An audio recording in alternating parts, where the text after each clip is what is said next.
En un pequeño pueblo, en una casa de madera que crujía con el paso de los años, vivía una anciana llamada Clara. Su hogar estaba lleno de recuerdos, pero también de objetos que el tiempo había dejado atrás. Entre ellos, un cofre de madera en la esquina de su sala, siempre cerrado con llave. Nadie sabía lo que guardaba dentro, pero ella sí. Eran cartas. Cartas viejas, amarillentas, algunas casi borradas por el paso de los años. Eran cartas de amigos que ya habían muerto, de familiares con los que había perdido contacto, de amores que nunca llegaron a cumplirse. Cada tarde Clara abría aquel cofre, sacaba los sobres uno a uno y volvía a leerlos. Sus ojos se llenaban de lágrimas, y aunque su corazón sentía un calor de nostalgia, también una punzada de dolor.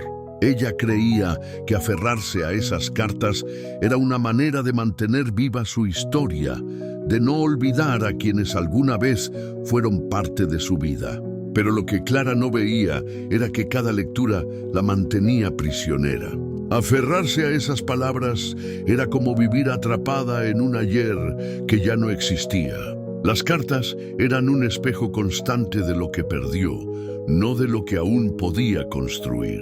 Los vecinos la querían, pero murmuraban: pobre Clara, siempre hablando del pasado, nunca disfruta del presente.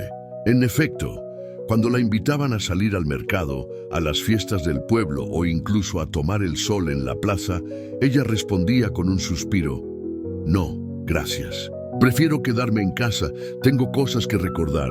Pero esas cosas no eran más que ecos de un tiempo que ya no regresaría.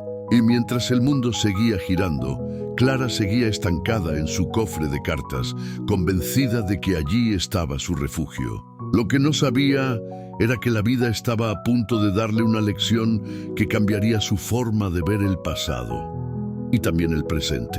El día que llegó la visita inesperada, una mañana de invierno, cuando el viento soplaba con fuerza y las ramas golpeaban las ventanas de su casa, Clara escuchó un llamado en la puerta.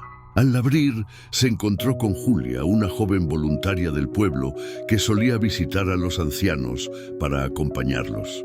Julia, con su sonrisa cálida, le dijo: «Clara, hoy quiero invitarte a un paseo.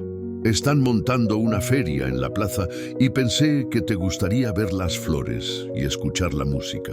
Pero Clara, con la mirada fija en el suelo, respondió: «Gracias, querida, pero tengo cosas que hacer aquí». Julia insistió: «¿Cosas o recuerdos?». Esa pregunta le cayó como un golpe en el corazón. Clara intentó sonreír, pero no pudo. Julia, sin esperar respuesta, miró alrededor y vio el cofre en la sala. Se acercó y lo señaló con delicadeza. «¿Qué hay ahí?», preguntó. Clara lo defendió como si se tratara de un tesoro. «Cartas. Cartas que me recuerdan a quienes fui, a quienes amé, a quienes ya no están». Julia la miró con ternura y contestó: «¿Y no te das cuenta de que, al aferrarte a esas cartas, también estás alejándote de lo que aún tienes por vivir?». Clara se quedó en silencio. Era la primera vez que alguien se lo decía tan claro. Julia no quería ser cruel, pero sabía que debía mostrarle que la vida no está en lo que ya pasó, sino en lo que todavía se puede construir. Ese día, Clara no salió de su casa, pero en la noche, al abrir de nuevo el cofre, las palabras de Julia resonaron en su mente como un eco imposible de ignorar. Aferrarte a esas cartas es alejarte de la vida. Por primera vez, Clara dudó de sí misma. ¿Y si estaba equivocada? ¿Y si esos papeles, en vez de darle vida, le estaban robando la oportunidad de seguir adelante? Esa duda fue el inicio de un cambio. Las cartas que pesaban más que el presente, Clara comenzó a notar algo extraño. Cada vez que abría el cofre y leía una carta, en lugar de sentir consuelo, sentía una especie de vacío. Las palabras escritas que antes le daban calor, ahora se volvían frías, como si ya no le hablaran a la mujer que era, sino a alguien que había quedado atrás. Una carta en particular la removió. Era de su hermana menor, escrita hacía más de 40 años, antes de mudarse a otro país. Querida Clara, decía, recuerda que la vida está hecha para mirarse hacia adelante, no para quedarse atrapada en lo que ya pasó. Vive, porque eso es lo que más deseo para ti. Clara apretó el papel entre sus manos y se sintió atrapada en una paradoja. ¿Cómo era posible que incluso esas cartas que tanto veneraba le estuvieran pidiendo lo contrario de lo que ella hacía? Con cada hoja que sacaba, el peso en su pecho era mayor. Era como si las cartas, en lugar de sostenerla, la arrastraran hacia un pozo donde el aire se hacía cada vez más escaso. Aquella noche, al acostarse, soñó con un enorme río. Ella intentaba cruzarlo, pero cargaba un saco lleno de papeles que la hacían hundirse una y otra vez. Del otro lado la esperaba Julia, extendiendo la mano, repitiendo con voz firme: aferrarte a lo viejo te está alejando de la vida. Clara despertó con el corazón acelerado. El mensaje era claro: o soltaba parte de ese peso, o se ahogaría en él. El día de la feria, ese fin de semana, en el pueblo se organizó la feria anual. Clara llevaba años sin asistir.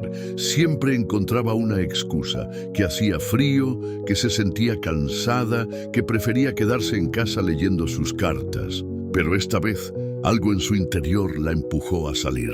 Tal vez el sueño, tal vez la frase de Julia, tal vez el peso que ya resultaba insoportable. Caminar entre los puestos iluminados fue como entrar en otro mundo. Había risas, música, colores, niños corriendo con algodón de azúcar, parejas bailando bajo las luces, ancianos jugando a las cartas en las mesas de madera. Clara se dio cuenta de que la vida no se había detenido con ella. Seguía girando, mientras ella había elegido quedarse en pausa. Se acercó a un puesto de tiro al blanco, solo para mirar. Un niño pequeño se esforzaba en lanzar a las latas, fallando una y otra vez. Pero en lugar de frustrarse, reía con cada intento, y su padre lo animaba con aplausos. Esa imagen le golpeó fuerte. Ellos celebraban incluso los fallos, porque entendían que el juego estaba en participar, no en aferrarse al resultado. Por primera vez en mucho tiempo, Clara sonrió de verdad. Se quedó largo rato observando cómo la gente disfrutaba del presente sin necesidad de arrastrar recuerdos antiguos para darle sentido. Esa noche, al volver a casa, se sentó frente al cofre de cartas. Lo acarició como quien se despide de un amigo querido y se preguntó: ¿de qué me sirve leer una y otra vez palabras que ya viví, si la vida que tengo que leer está aquí, frente a mí? El fuego de la despedida. Al día siguiente, Clara se levantó temprano. Preparó café, abrió las ventanas y dejó que la brisa fresca entrara en su casa. Frente a ella, el cofre de cartas seguía esperándola. Era como si le pidiera una última decisión. No quiso leerlas de nuevo. No quiso revivir lo que ya había leído 1000 veces. En cambio, tomó todas las cartas, las acomodó con cuidado y salió al patio. Allí encendió una fogata pequeña. Mientras veía cómo el papel comenzaba a retorcerse bajo el calor, recordó cada instante que había retenido durante décadas. Las risas, las promesas, las lágrimas, todo se elevaba ahora como humo hacia el cielo. No lo hizo con rencor, lo hizo con gratitud. Cada carta había tenido un propósito: acompañarla en sus soledades, recordarle que alguna vez fue amada, enseñarle que había tenido una vida llena de momentos reales. Pero también comprendió que ya no necesitaba esas huellas para seguir caminando. Cuando la última ceniza se apagó, Clara sintió un alivio que jamás había experimentado. Su pecho estaba más ligero, sus manos ya no temblaban al soltar. Ese día se prometió vivir sin cargar el pasado como un lastre, porque entendió que aferrarse a las cenizas de ayer era impedir que el fuego de hoy iluminara su vida. El regalo del presente. Con el paso de los días, Clara comenzó a notar que algo había cambiado en ella. La casa, que antes le parecía un museo lleno de recuerdos, ahora se sentía más amplia, más viva. No porque hubiera desaparecido todo lo que había vivido, sino porque por primera vez el presente tenía espacio para entrar. Volvió a invitar amigas a tomar café. Se permitió escuchar música sin que cada melodía la arrastrara al pasado. Se dio la oportunidad de mirar por la ventana y simplemente agradecer estar allí. En ese instante, comprendió que la vida no se honra guardando papeles que se vuelven polvo. La vida se honra viviéndola con plenitud, sin miedo a perder lo que ya se fue. Un día, mientras conversaba con una vecina más joven, Clara dijo algo que se grabó en su propia memoria. No tengas miedo de dejar ir. Lo que realmente te pertenece nunca se queda en una hoja vieja. Vive, porque si te aferras demasiado a lo que ya pasó, corres el riesgo de perder lo único real que tienes, este momento. Y sonrió, porque al soltar las cartas no había perdido recuerdos, había recuperado su libertad. Si esta historia resonó contigo, no te vayas sin compartirlo, porque quizás alguien más también necesita escucharlo. Suscríbete a Hot Impacto, porque un solo pensamiento puede cambiar tu vida y una sola decisión puede cambiarlo todo.